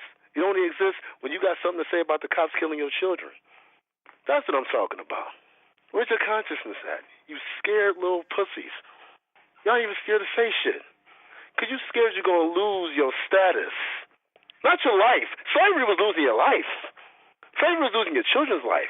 You're afraid of losing status. You're afraid you have to downgrade on your car. They go from a 2017 to a 2016. That's right. Yeah, hell no. You can't go from an iPhone 8 to iPhone 7. What are you talking about? That's a jack move. Oh man, fuckery is out there, fucking man. Cowards. You know what I mean? Yes. Are we gonna go out right now and just start doing all types of dumb shit? No, but here we are. We're speaking on this, and as we grow, we're going to go ahead. We're going to get on the live. We're going to get into things. We're going to talk about these things and these issues. You know what I mean? Do we want to lose certain things? Oh, do we like things? Absolutely. But is that worth our kids' lives? No. To not say nothing? Nah, man. I think not. Because what are we passing down? What are we giving our children when we do that? When we coward? What are we really passing down? Another generation that's going to be just like the generation before us that we hate because of what they passed down to us, which was nothing. Hope. That's what my mom gave me. Pray on it. You know what's crazy, bro? You know, and I'm not even saying that to shit on my mom because that's what she was taught. I'm just saying that's what she passed down to me. Pray on it and hope God will get you through. That's it. Yeah. You know what's crazy, bro? Like no bullshit. Like literally, this last night I was watching the episode of Blackish and like season 2, whatever. I think like episode 17 or 18 or whatever. But they were all watching one of the unjustifiable police killings of black on it was on TV, right? Yeah, episode, yep. Yeah, where all the kids were around, and Dre, who's played by Anthony Anderson, whatever, he was getting all emotional and whatnot, and he was going back and forth with his wife Bo, and his father was there. Like they were all like the father, he was going through the same shit was going on when he was a kid, and his Dre's wife Bo, she has white parents, and so for her she has coming from a different perspective, and Dre has black parents. So long story short, I think at the end of the episode, Dre was like, "Yeah, we know it's going to be tough out here for us, but we're going to stick together as a family." Mm-hmm. I'm like, all right, that sounds cute, but that was a good ABC ending. But what does that mean, though? Like no bullshit. Like, no, I'm not knocking what that statement because that's powerful when the family sticks together. But the question is, like, what does that mean? Like, all right, we will stick together. How? If I walk in my front door and a cop shoot me, what does that mean? Like, how are we going to sit together at that point? Like, what does that mean? Are we going to revolt? Are we going to shoot back at the police? Are we going to burn the precinct down? Like, what? Like, don't just say we're going to sit together as a family. Like, I don't want no fairy tale shit, nigga. We need, like P said, we need some solutions, man. We need some solutions. Fuck these feel-good statements that people throw out there for whatever reason. Everybody's just trying to live out to have the next shared post. Yeah. Everybody's going to speak about things. And I said, I mean, are we as revolutionary or whatever those we can be, though? But at least we have this platform. We're not just on Facebook and on Instagram posting stuff. Like we actually, have something to where people can go ahead and listen and have a dialogue about these different things, though, as we learn and then get into that, though. But some people that's all it is. It's just what's the next trending thing and what's the next hashtag they can go ahead and put up so that they can go ahead and have it shared and have the most shares of the week and be the the trending topic of the day. That's it. That's most people. What's trendy? And that's it. You know what I'm saying, though? So we know what it is, though, man. You know what I mean? But we have to make sure that we do that, though, and not pass down this generational coping to our children. That's nothing. That's bullshit. Just go along to get along. Really? That's what you're passing down? Really? That's it? Pray on it? Really? That's so weak. Trust in Jesus? Really? Come on now. Let's just get real. About it. You know what I mean? But, that's not to offend people's grandmother. I mention my own grandmother and mother, though, because they were taught by a wicked system, though. But, we know better. I believe most of this generation knows better. Yeah. People are just choosing to be willfully ignorant, as George Carlin alluded to a long time ago. Rest in peace to him. Yo, can we just admit we fucked up, bro? Like, we got so much layers of shit. Like, I seen this meme, right? I seen somebody put, and it was interesting to me. While we were being told to go to college, get a corporate job, dress like, walk like, talk like, white, the Vietnamese were opening nail salons, Koreans opened beauty supply stores, Chinese opened restaurants, the Arabs opened gas stations, the Jewish opened record labels, made money strictly off black folks, and they dress like, walk like, talk like themselves. Sometimes we play ourselves. And that's very fucking true. Yeah. You know what I'm saying? Like, we already eons and years back, it was like niggas had head starts way before us. You know what I'm saying? So that's what I mean when I go back to these conversations we having. Like, yo, we pointing at fingers. We talking about, how motherfucker used to wear FUBU. It's 2018. Like, for real? Like, come on, man. This shit it's corny, bro. Like, you gotta stop, man. we gotta have conversations about solutions on how we can do what we gotta do, man. Because we eons and eons and eons. I didn't know that's a fucking word, but I heard it before. It means we're really far back, my nigga. really far. Yeah. But Pete, see, here's my thing about what you just said, though, Pete, because what you said was very important. Yes, black people. First of all, you meet a black person, they're sick. They're sick.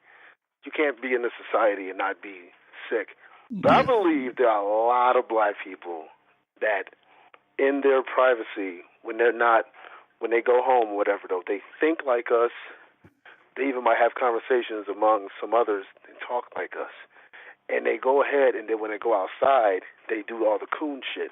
So I'm not talking about the people who are really, really, really fucked up. I'm talking about the people that think like us, right, that know the shit, and still choose to go ahead and be with the bullshit. That's what the fuck I'm talking about. I ain't talking about the motherfuckers out here who's really fucked. I'm talking about the people who think like the three of us and people like us and choose to go ahead and be on the bullshit, though. I'm calling them out. I'm calling out the people who are willfully ignorant. Not the people who are just ignorant. They're willfully ignorant. That choose to act like that. That choose to not say anything or not do or whatever, though, for some type of safety or comfort. Those are the motherfuckers I'm calling out. Motherfuckers who are willfully ignorant. You can know usually within very little time of meeting somebody if they what they about. You might ignore it. But it's usually something that says, okay, this motherfucker right here. Some people might get it faster than others, but you're going to get it. There's something going to say, all right, this motherfucker is. If you're a real motherfucker, you're going to recognize a motherfucker is real or fake. Usually. Pretty quick. Yeah. There are motherfuckers out there and just, this motherfucker, there's people, we know people. You get what I'm talking? You get what I'm getting to, Pete? I feel you. You get what I'm getting to? Say no more. Chuck, we'll talk after the show, Chuck. But listen, man. Goddamn Kanye, man. Good job. That with so many layers to this conversation, it brought us so much stuff. Fellas, the South African thing and South African situation that's going on and about the school stuff, that can take up so much time. You guys going to wait till next week to kind of talk about that? Let's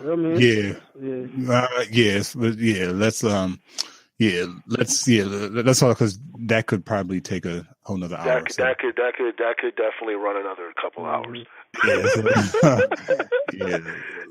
No doubt about it. Okay, well, I'm going to go ahead. I'm going to name past my trailblazer, and you guys can name yours. We'll get into the sports a little bit, then we get into these bars, though, and close out the show. I don't know if I did it last show. I can't remember, though, but fuck it. I'll say it a second time if I did say it last week. Did I mention Whoopi Goldberg last week? Yeah. You did. Yeah, yes, sir. Say it again. Whoopi fucking Goldberg. Because she don't get mentioned enough, man. So, I know people see her on The View and stuff like that, though, but, man, I got to say it, man. Whoopi Goldberg, Emmy, Tony, Oscar, all these different things, though, and just her work that she's done, though, and always just been true to herself and doesn't get, nowhere near the praise that she should get. She should be far more above Oprah, in my opinion. Oh, man. Yeah. Oprah don't fuck with her, and, I can get into that cunt another day, though, but, I'm going to say that one more time about Whoopi Goldberg, and I said that last week, though, but, you can never not mention, the people that have, made, trailed a path for us along the way, though, and what they do. So, enough. So, shout out to Whoopi Goldberg one more time, though. Go ahead, Chuck, Pete. Go ahead, Chuck.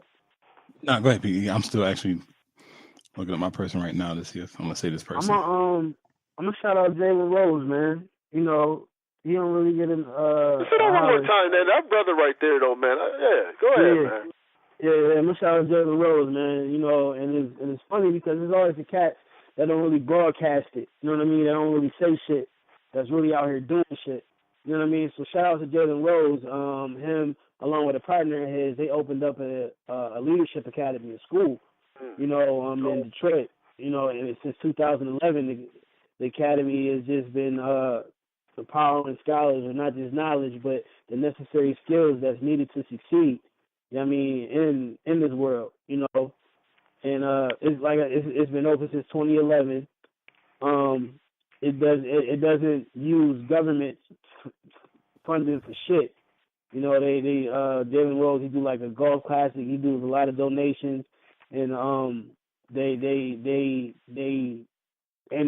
it's low. The bread to get in the school is low because, you know, it helps kids with, you know, underprivileged kids and single moms and shit like that.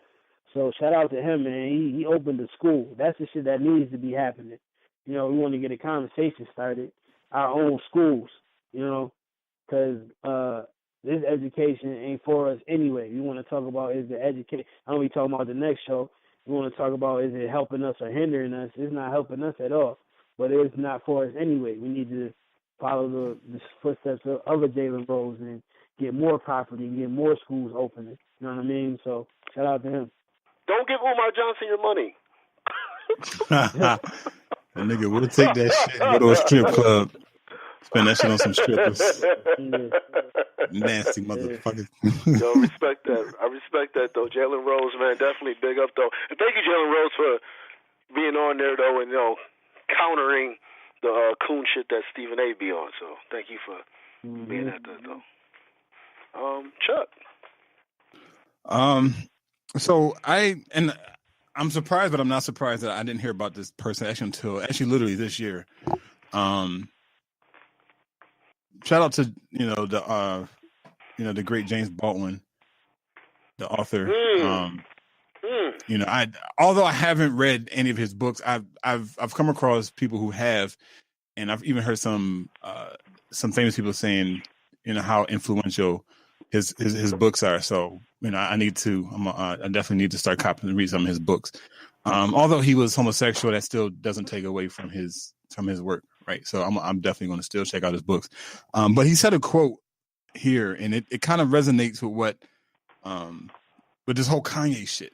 It kind of resonates with the whole Kanye shit. He says, "People are trapped in history, and history is trapped in them. People are trapped in history, and history is trapped in them." So when the whole slavery is a choice comment, like, this is what this shit is talking about, right? Slavery, the system of slavery legally ended back in 65, 66? Yeah, something like that. 150 years later? I mean, my math is fucking terrible. But this shit still triggers people, right? And I'm not knocking the psychological effects of it, but still, like, come on, bro. Like, this shit happened 150 years ago. We got to go further back than slavery to tap into a time when we were fucking great and amazing. We ran this shit. That was us. The people getting mad over the slavery as a choice shit, well, so was greatness. So were the dynasties. So was King Tut. So were our ancestors mapping the stars and building the pyramids. That shit was a choice too. And we did that shit. We led that shit, man. So I don't know. I just felt that quote kind of resonated with what this whole Kanye shit is talking about, man. We're still, you know, tapping into history, a part of it here, and that's not even our entire history. That's just, nigga, that's like a fifth out of 100% of our history. So. Yeah, man.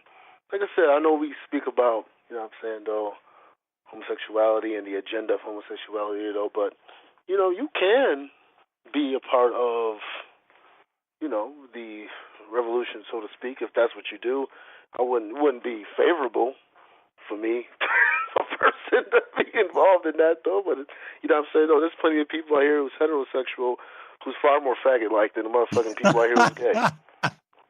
I'm just keeping the shit real, man. Oh man, shit. No bullshit. Like some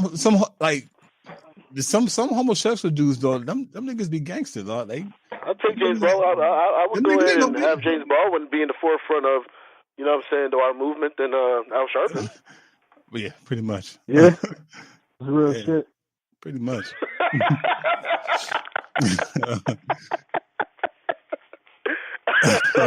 But yeah, man, I appreciate that both, man. Jalen Rose,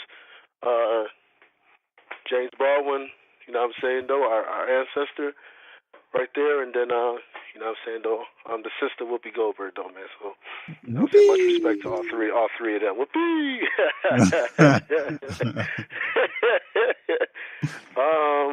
All right, man. Let's get into it, Pete, real quick before we get into these poetry and these bars. All right, man.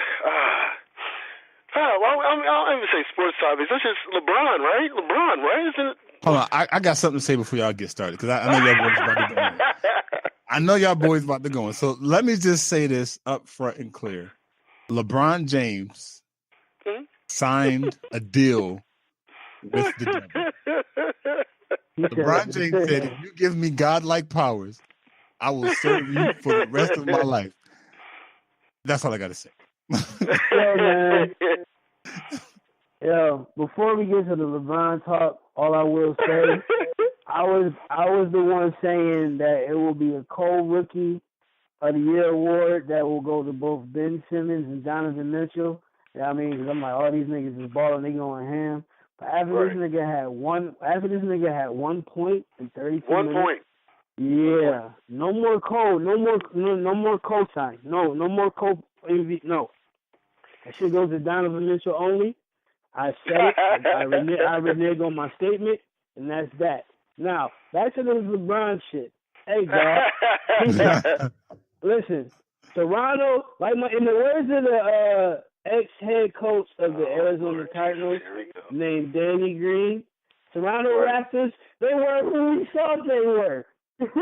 You know what I'm saying? Like, we are who they thought they were. LeBron basically said, look here, Kyle Lowry, you're going to be my bitch, okay? You're going to be my bitch in the fourth quarter. I'm going to let you eat in the first, maybe even the second, my nigga. But when the 5 minutes left in the third quarter and all of the fourth, you're going to be my bitch, okay? So, yes, Toronto is a wrap. They damn near might get swept unless LeBron takes one of the home games off and be like, I'm going to chill. And, yeah, they got it. They going to the finals this year. What do you think about, because I can get into LeBron, you know what I'm saying, though, and you know what I'm saying, I mean, I don't know. I know it hurts, Pete. I know he's not in Miami anymore. I know it hurts. He'll get somebody. Maybe Deion Waiters will turn into that player again. I don't know. James Johnson. I'm fucking with you, man. Y'all got rings, man. I can't. You know, no hate. Hey, man, we coming. It's all right. It's cool. I got it. I think I will. Honestly, in all jokes aside, I believe if not this year, by next year, y'all gonna get somebody. I want to get Kawhi. Who knows? But I'm gonna say this though, man. What do you think about Golden State, New Orleans?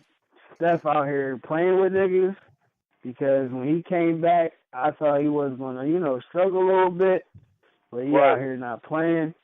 So I do not see the Pelicans beating the Golden State Warriors at all. This shit might be. No, they won last night. No. I didn't mean to say at all. My bad. I'm just talking about. I don't see them winning the series at all. I don't see them winning the series. This may go. At the most, this goes 6 games. I really want to say 5. But at the most 6. All this shit is just getting primed up and ready for Houston and the boys. And Houston need to stop playing. Houston pissed me off because they should be up 2-0. But them niggas, you can tell when James Harden just chilling. You can tell. He ain't really turned it up until it was too late. And they got to chill with it. We going to beat these niggas anyway. Because them Utah niggas can sneak and fuck around. And you'll be like, oh, shit, we're down 3-1 or 3-2. If that shit can happen with Utah. Well, Houston spanked them last night. Houston spanked them last night. I mean, it's for Rockets, though. Fight down. I'm just saying. No bullshit. I get what you're saying, though. All seriousness, though, man. Yeah, man, Houston, stop playing with them. Up 2-1 now. Go ahead and do what you got to do. Listen, all due respect to Donovan Mitchell, an amazing rookie season, an amazing postseason right now, though. But I have way too many weapons. And listen, if y'all don't, like you said, Not well, I still think they win the series though, but you don't want to go 7 games and have to go against Golden State. Nah. You don't want that. And you have home court. Even with having home court though, you don't want to go 7 games and have to go against Golden State with Steph Curry back. So, I mean, it is what it is though, man. As far as we talk about Rookie of the Year. What about what Tatum's doing? Yo, my bad. And you know what? I'm part of, no disrespect to Boston, and I'm forgetting about their rookies, Jaylen Brown and Jason Tatum, because them niggas is definitely out here saying, "Oh, y'all ain't talking about us? Okay, cool. Right. Oh, y'all here is Ben Simmons and Donovan Mitchell? Okay, cool. We just gonna go up 2-0 on these niggas real quick. That's all. You know what I mean? Like, yo, Brad Stevens Coach of the Year, bro. He Coach of the Year. He Coach of the Year, bro. Yes, absolutely. Okay. Absolutely. Okay. Yeah, bro. Come on, man. He out here with no supers. Yo, fucking Gordon Hayward got hurt first play of the game. And the first play of the season. Kyrie Irving balls and then goes out right before the playoffs start, my nigga. You out here balling like this with rookies? Come on, cuz. And Marcus Smart, he hurt. You know what I mean? Like, Brad Stevens Coach of the Year, bro. Listen, I'm not. I think it's definitely between him and Quinn Snyder, my thing. Because Quinn Snyder, losing said players in Gordon Hayward.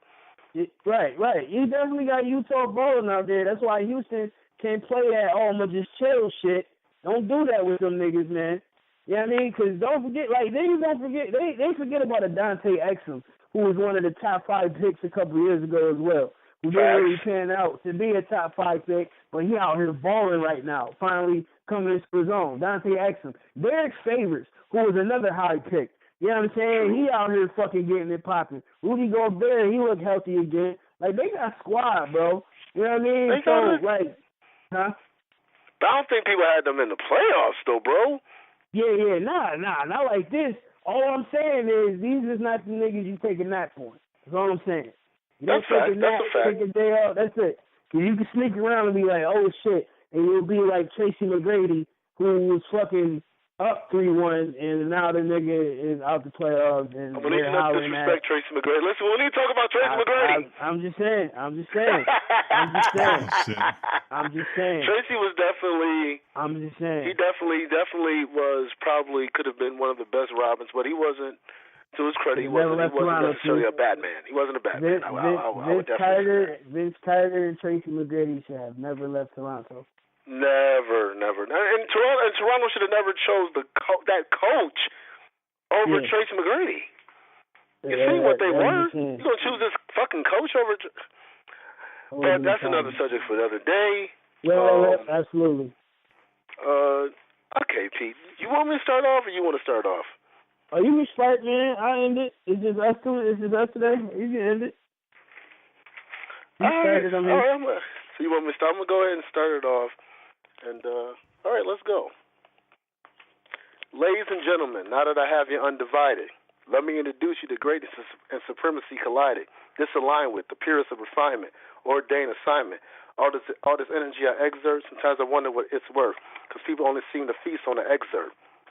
When your right foot's in your mouth, you have no choice but to leave with your left first, like red and meth with no meth first. Anything I discuss is greeted with disgust. Black men see black bitches. Black women see trife niggas. Well, look at here how old Willie tricked us. We know not what we do. Dear God, forgive us and lead us into information for Chuck, Jay, and Pete's sake, so that we may wake to our place as a mighty black nation, break the shackles of mental enslavement. I hope y'all feeling me. Take this literature literally. This flow can't be plagiarized or facsimile. Take a Coke gun to number 45, flow smoother than a Billy D. All right. And I say go ahead and start. Don't worry, bro. I dig it. Yo, man, without a doubt, man. Pete, man, go ahead, man. On me? Hey. More veggies, less beef is the code, you know. The glow up is mighty real when you continue to grow. Forgo distractions that they place right in front of your face. You see it for what it is and put it back in its place. Then people real shit they try to distract you from. Education, budget cuts, and how it's easy to buy a gun. Well, not for us really, but you get what I mean. Basically, all important shit is out the window for greed. Crying, where's the money at? But billions for armed forces. We crying, where's the money at? But got billions for armed forces. We start asking questions and they try and change the focus. Kanye West doing this Kanye thing. Oh, while North Korea and South Korea shaking hands is insane. Gas prices rises up like that one of grandma's cakes. And yet still in America, no black man safe. No black woman either. Makes you want to go ether. But we too busy beefing over Sierra and future features. We gotta do better because the vision's what they want. Life is more than just Facebook stunts or flossing for the gram, working hard to get likes. You stay woke for too long and your brain don't act right. Take a nap, nigga. Crap. Okay. A little bit, but you know, it's cool. You know what I'm saying, though. I mean, I don't. It's not what's in my personality to talk shit though. But that was just light work for the both of us. Yeah. Just keeping it real, man. It's kind of. It's Pete the Great. You know what I mean, it's kind of just. You know, it's what it is. Aristotle, nigga. Pete Prop, man. Can't be nothing but be great when you write with niggas that name Aristotle, my nigga. Like, you gotta be on your shit. You fucking around and, you be like, damn, time to go get it again. Write these flows so everyone knows who is the beast with the pen. Yep. Wins. There are no losses in him. The L's that he took stay for lessons. The blessings is that he's still living through them. Yo. Same. Keep that shit, please, in his lane. Fortune I'll take for my family's sake, leaving legacy's part of the game.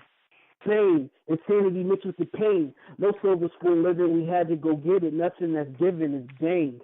Proud. Okay, switched up a little bit on that one. Yeah, man. Just so y'all know, man, that prop stand for that motherfucker. Go ahead and spit that shit proper. Without a fucking doubt, man. You know what I mean? Yeah. You know what I mean? It's proper with the pen. Man. There's no doubt about it. Great fucking show. And off the top, however you want.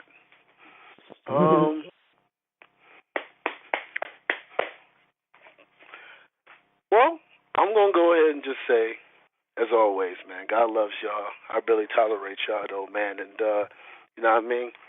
Go ahead, man. Support us, man. Consequenece Black Podcasters Network. You know what I'm saying, though? That's the network, the show, Consequenece Experience, though. And, look out, man. We got big things coming, man. Chuck, go ahead, do your thing. Chief and Pete, go ahead, close it out, brother. Yeah, be sure to leave us a review on iTunes. Actually, as a matter of fact, I need to check on that Spotify shit. Let me, as soon as you wrap up here, I'm gonna check on that shit. But yeah, we should be on Spotify soon. If they accept us, we may be a little bit, a little too progressive for some of these motherfuckers out here, man. But it is what it is. Hashtag petty mode deactivated. I'm off petty mode now, so I'm gonna be chilling for a few days. But sure enough, within a week I'll be back on my petty mode shit. So I'm out. Hey man, fuck rich people problems, alright? These things mean peace. See y'all next week.